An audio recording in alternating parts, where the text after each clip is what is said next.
Hi, I'm Femi Oke. I'm Malika Bilal, and you're in the stream. Today, the push for a new state in India. But could the protests be overshadowed by a looming humanitarian crisis?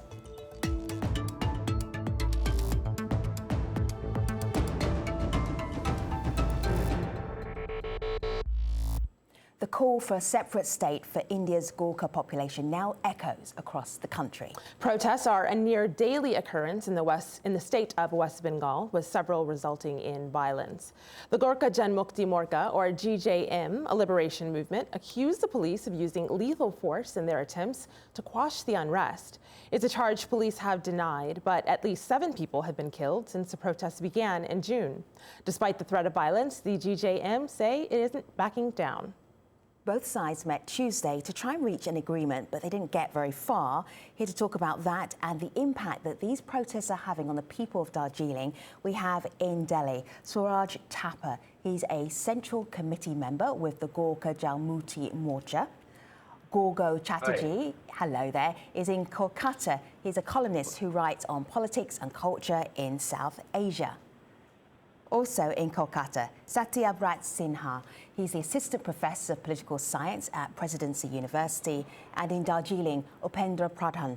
He's a journalist and political commentator. We also asked several members of the government to take part in the show, and they all declined. But we do have some statements that we'll be sharing throughout this program. So welcome, gentlemen. Let us start with where are we in the world? So we have a map. Upendra, I'm going to show you the map, and then we're going to push in a little bit. Tell us where we are. What is it like in this part of West Bengal? We are in one of the most beautiful parts of India, Darjeeling, very famous for its tea, also very famous for the UNESCO World Heritage Train. We are surrounded by 4 different countries, Nepal, Bhutan, Bangladesh, and Tibet. And the region we are in, it's generally known as the chicken neck area of India because the part of Darjeeling connects northeast India to rest of mainland India. So we are in this small place which is very, very international in a sense that we're surrounded by 4 different countries and very strategically placed. So if I say, Swaraj, to be Gorkha, what does that mean? Well, to be Gorkha is definitely, from the Gorkha regiment, you will get to know that, in the world, the entire army which is there, we are in the army, and there have been 11 battalions, out of which 7 are in India and 4 are outside in the UK. So the Gorkha has got its name from being one of the fiercest and one of the bravest soldiers. We have made a medal being one of the bravest soldiers. But besides that, the Gorkhas have been in this entire region that spans from Nepal to the northeast, Bhutan, Sikkim, Darjeeling, of course, and parts of Myanmar. So this is the region where you have spread, and that was pretty, from the 17th century onwards. Yeah. Swaraj, if I may interject, adding on to your point, the point you just made, the Gorkha, it's a very fluid and dynamic term. That's how I see it. The Gorkha, if you ask somebody from Nepal, they will say is a person from the Gorkha district of Nepal. If you ask somebody with a military background and ask them who is a Gorkha, they will say, oh, it's the soldiers, the fiercest, the most bravest soldiers in the world. I'm just going by the ethnicity, the race, So Suraj and Upendra, don't talk. Suraj and Upendra, don't talk over each other, because this is a great educational program for many of us outside of India. So I do need to hear both of you. So Suraj, you gave us a definition of what it was Gorkha, and then Upendra, you're adding to it. In what way? Go ahead. Thank you. So I was saying, when you bring the term Gorkha in India, it is Indian nationals who are citizens of India, but of ethnically who are Nepali.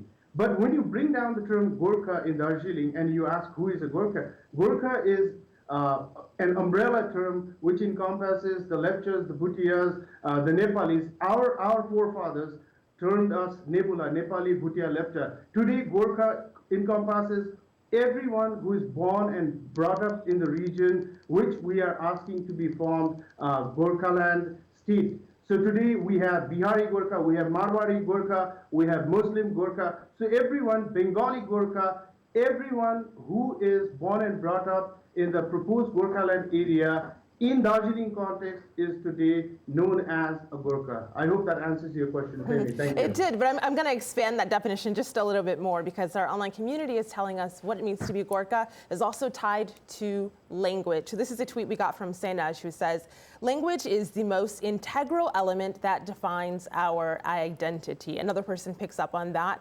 This is Pankaj who says, you visit any office and they speak to you in Bengali, which you don't understand. I feel like I'm an alien here and they don't even bother. And another person writes in, cultural chauvinism of Bengalis has ensured not only Nepali speakers, but all other minorities are perpetually listed as others. Satya, I want to bring you in here to talk about language because, of course, this started with the imposition of language, which was then later changed a bit. But could you explain that? Yeah, hi. This is, it is probably not even well thought out.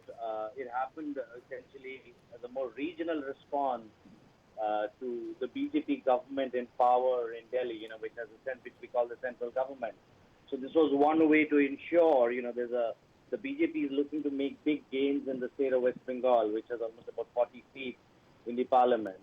So I think the response of the ruling party here was that a regional identity in one way can sort of trump this religious majoritarian identity politics that the central government seems to be participating in various ways. And I think the imposition in Darjeeling was something that the ruling party in the state of West Bengal must have miscalculated, ignored, something to that effect. But essentially, it was a really bad move. So, Gorgo, part of the reason why Gorkhas are saying we want our own separate state is because of the kind of treatment that they receive from other Indians. If you were very candid about how Gorkhas are portrayed in India, what would you say? Gorkhas have a very variable portrayal, as one of my panelists here said. The typical portrayal would be associated with being extremely martial because the Gorkhas were one of the chosen people of British imperialism to man their armies in the South Asian subcontinent and abroad. However, for larger group, the Gorkha-dominated areas would largely be looked at tourist areas rather than kind of real engagement with the places, etc. That would typically be sort of the background. Having said that, there's one thing I would like to add to the previous speaker, that yes, there was a declaration which was about making Bengali kind of mandatory for all schools in West Bengal, and a rejoinder was added that the Darjeeling Hill areas would be excluded from this. And this happened, just to get everybody up to speed who might not be in the area, this happened back in May. So one of the languages that the people in the region were told that they had to learn was Bengali. That is an issue because why, Upendra? Why would that be a blow? Why would that be annoying? Why would that set people out on the streets, which is exactly what happened? See, you have to understand that the parts of the geography of India, which we are asking to be formed into Gorkhaland statehood, was never a part of Bengal, West Bengal. We were always geographically, politically, culturally, linguistically different than them. And the Brits knew it, and they kept us that way. They put us as a partially excluded area. So all the rules and laws that were made for India, rest of India, and also West Bengal state would not be applicable on us. So that is how the Brits had kept it. After 1947, we didn't know where we belonged. Then in 1954, West Bengal gets this idea, tada, there is this tea producing region in India, which is, like Garga said, highly touristic place, and they can make money from it. So they promulgated an act in 1954, Upendra? Absorbed Areas Act, and they took over. Help me out here. Slow down. All right. Yeah. So you're in Western Bengal. Why is it a bad idea for the kids to learn Bengali? Just hit me with it, just directly. Why is that a problem? As I said, that we are culturally, linguistically, ethnically very different than the rest of West Bengal. Exactly. Today, All right. when West Bengal is trying to impose their language upon us, they are trying to get into this mode of, cultural genocide against our people. They have done it with other minorities, like the Rajbangshis today are considered to be a part of, Bengali greater group, and they have been tagged as a scheduled caste, whereas they are in fact a tribal community, an indigenous community of North Bengal. They're not Bengalis. So we fear that if we do not protest against the linguistic hegemony that is being imposed upon us, the linguistic homogeneity that West Bengal is trying to impose across Bengal, we fear that our ethnicity, our culture, our language, our tradition, our history, all will be obliterated. That is why we are protesting against this linguistic dominance that West Bengal wanted to impose upon us. That is why people are out in the streets protesting against this.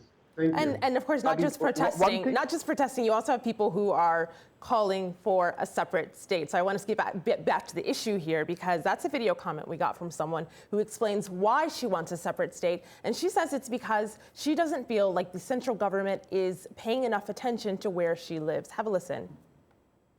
My brother has neurological problem, and this requires him to go to Siliguri frequently to get his MRI scan done. Why does he have to go to Siliguri? Because Darjeeling does not have a single facility which has MRI scanner. So when I think of all this, the basic of amenities, be it health, education, our roads are bad, we don't have clean drinking water in Darjeeling. These are the basics, and this is one of the reasons that I want my own state of Gorkhaland. Thank you. Gargo, this might have to be you playing devil's advocate, but do you think that those are reasons enough to have a separate state? Any aspiration for a separate statehood is perfectly justified for the people who are wanting the statehood. However, in the Indian Union context, Indian Union is the official name of what is popularly called India, because it's a union of states. So there, the power to make a new state lies exclusively with the union or the central government. So the state government cannot make a state happen, neither can the West Bengal state government deny statehood to a people. So this legal framework has to be understood. So if any demand for Gorkhaland statehood has to be made, it has to be made to the entity which can actually grant it, which is the central government.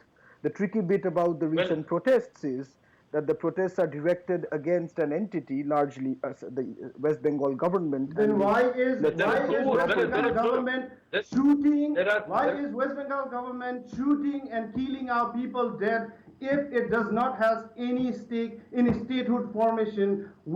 Our people are demanding statehood from the central government. Why is West Bengal government? Why have they killed 7 of our brothers in cold blood? Sure. So as of today, Darjeeling Hills, the areas claimed to be Gorkhaland, are part of West Bengal state. There's no doubt about it. According to the constitution, law and order is within the ambit of the state government, right? So what the state perceives, rightly or wrongly, as a law and order situation that it has to curb down on, it acts. Having said that, again, the West Bengal government cannot make Gorkhaland happen. The West Bengal government cannot even stop Gorkhaland from happening. But it can shoot and kill people. If I just add that, Upendra, if I just add to that, you see there are 3 very important points that have been made so far. Number 1 is the issue of linguistic. I'll just go quickly through it. Number 1 is the question of linguistic imposition. Well, that if I may just while addressing an international audience, This thing has happened in Canada, where the French Canadians have demanded a sort of autonomy. So you will get an idea from there. The number two is the issue about tyranny of distance. So what the lady in that video said, that the further you are away from either the capital city of Kolkata, or you are from even Delhi, the more problems that you face in day-to-day, dispensing of developmental issues, as well as giving what the citizen wants. So that is number two. And the number three question is that of the constitutionality of this whole thing. Now, as far as the constitutionality is concerned, Suraj, as you mentioned, yes. I can't say it, you can say it, constitutionality. Thank you very much for helping me out here. Let me show you something here from Mahua Moitra. He's spokesperson for All India Trinamool Congress. And I did mention that we had statements here. Look at this last two lines. Bengal cannot be divided. The hills are an integral part of Bengal. And the question of examining its viability as a separate state is akin to imagining limbs separate from a body. You are involved in negotiations right now. That sounds to me like, no, never going to happen. How do you interpret that statement? Well, that's, my straight answer to that is just pure rhetoric. I would like to ask Gorgo, in fact, I mean, what does it mean when you say that, West Bengal is indivisible or West Bengal cannot be divided, which is absolutely rhetoric, it is bunkum. It does not mean anything, because he himself has said that as per the constitution, states can be made, states can be created. That's why there is no so gentlemen, it's a good question. So gentlemen, allow Gorgo to respond. Go ahead, Gorgo. Yeah. There is not a single state in the Indian Union which does not have linguistic minorities. So that is the state of the affairs. I'm just putting it how it is. West Bengal is also one such. But that's not my contention. I said that states can be divided. Yeah. Let me respond. Gorgo is in the middle of responding. He can only respond to one person at a time. Gorgo, go ahead, please. So at every state has linguistic minorities. Whether these linguistic minorities have a claim to statehood, again, is something for the union government to decide. When you played Mahua Moitra's statement, she can say Bengal is indivisible, but at the end of the day, the power to hive off that part of West Bengal to make Gorkhaland does not lie with the government of West Bengal. But it's a very important point that the GJM person has raised, the question of linguistic imposition. So, for example, in the All India... Gentlemen, do not shout Gorgo down. I really want to hear his response. I hear your passion. I would, if you genuinely want to hear him, let's hear him. Gorgo, finish up quickly. Yeah, I want to respond from that. Yeah, in the All India context, there is, of course, the imposition of Hindi everywhere, including in West Bengal and including in the Darjeeling Hills part of West Bengal. So it's a certain kind of scenario where a certain imposition, the imposition of Hindi, for example, as being completely compulsory in banks, kind of all kind of central government offices, is completely okay. We have not seen any Gorkha response to the imposition of Hindi. It's the imposition of Bengali, and which is fair. It's everybody because who chooses it's one of the most popular languages across India. We need to know Hindi. We need to know Hindi. We don't need to know Bengali, sir. May I interject quickly? The very statement by Mahua, I'm responding to a statement by Mahua, sir. The very statement by Mahua which says that Bengal cannot be divided, it is unconstitutional, because the Constitution of India under Article 3 clearly says that India can be divided into smaller states if the federal government wants it, and to say that we will not allow Bengal to be divided, or to say that Bengal will not be divided or cannot be divided, it's unconstitutional. First thing. Second thing, the government of West Bengal, the very government of West Bengal, had brought out a white paper on the status of the land that is today being demanded as Gorkhaland state. So Upendra, I hear you there, but I want to bring in 2 points of contention that might be reasons why not to form a state. This is Giresh on Twitter, who says the revenue from tourism will take a big hit. This could impact movements in other states for further divisions based on identities. Here's another person who says it may not work. This is Pranjal, who says the demography of the hills is mixed and Gorkhas are only a part of it. So a separate state, not tenable, apart from sensitive border and economic reasons. Satya, I want to bring you back into the conversation here. Here are two reasons why a state might not work. What do you make of those reasons? If you look at the population of, the Darjeeling Hills, that's about 10 lakhs, and the majority, about 7 lakhs people would identify themselves as Gorkha. So the 3 lakh minorities. And the movement is, it's quite an exciting movement that they've gone about trying to incorporate the minorities in the movement, as was, mentioned by one of the speakers earlier, in terms of a more homogeneous Darjeeling identity. And I think on the financial viability, you remember there are smaller states in India. I think Goa and Sikkim are smaller than this in terms of population size. And in terms of financial viability, there are no real studies in that sense.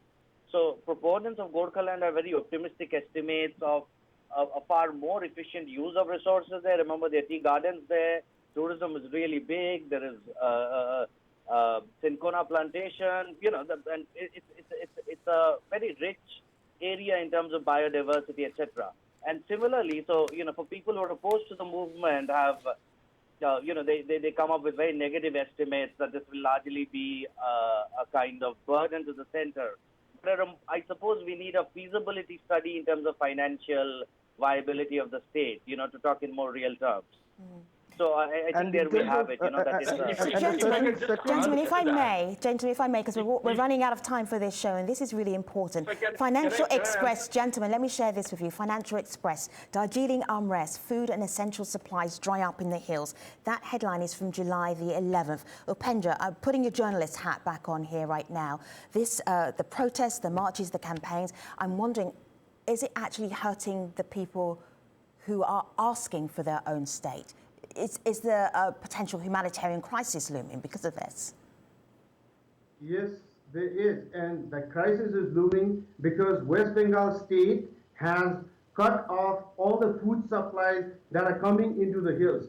The West Bengal Food Security Minister, how ironic is this? Food Security Minister himself said that they are not going to send food to Darjeeling Hills because we are demanding Gorkhaland. The West Bengal government has employed police to stop any supply of food going into the proposed Gorkhaland area. In fact, the Siliguri mayor and the former MP, Rajya Sabha MP from Siliguri, Saman Pathak, wrote to the food minister saying, why are you doing this? Why are you bringing about a humanitarian crisis in the hills? So I think, yes, a humanitarian crisis is looming, and that is being done by West Bengal government. And this is also one of the reasons why we need a state of our own. In a democratic country like India, which provides for formation of new states, our people cannot even ask for our right provided to us by our constitution. We are being discriminated against, we are being exploited, and we are being treated as second-class citizens ever since we joined. We were made a part of West Bengal in 1954. The government of West Bengal took out a white paper in 1986 and said these parts do not belong to West Bengal, it belongs to Sikkim. So government of West Bengal has no business interfering in our democratic right to ask for a state of our own. So whatever humanitarian crisis is there, that is because the government of West Bengal cannot interfere in the democratic aspirations of the people of the Darjeeling Hills. Having said that, what the Darjeeling Hills, most of the people of the Darjeeling Hills and the Gorkha Janmukti Morcha has basically supported a member of the ruling BJP in the center to make its representative to the central parliament. The party is in power in the central parliament in a full majority. There is nothing which can stop constitutionally from the BJP from making Gorkhaland a state. And I don't understand. Except, Gorgo, this is the last minute of the show. Except what? What would stop them?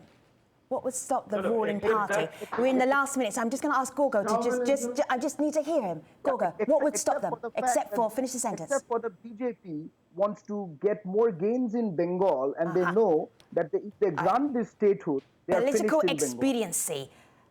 Malika. Yeah. Shabnam will get the last word here. Ours is a demand that is 110 years old, that too a constitutional one. It's about time that the 30th state of Gorkhaland is formed. Suraj, Gorgo, Satya, Upendra, thank you very much for bringing this issue to us on the stream. The conversation continues always online, #AJStream. Thanks very much for your time. Thanks for watching, everybody. Take care.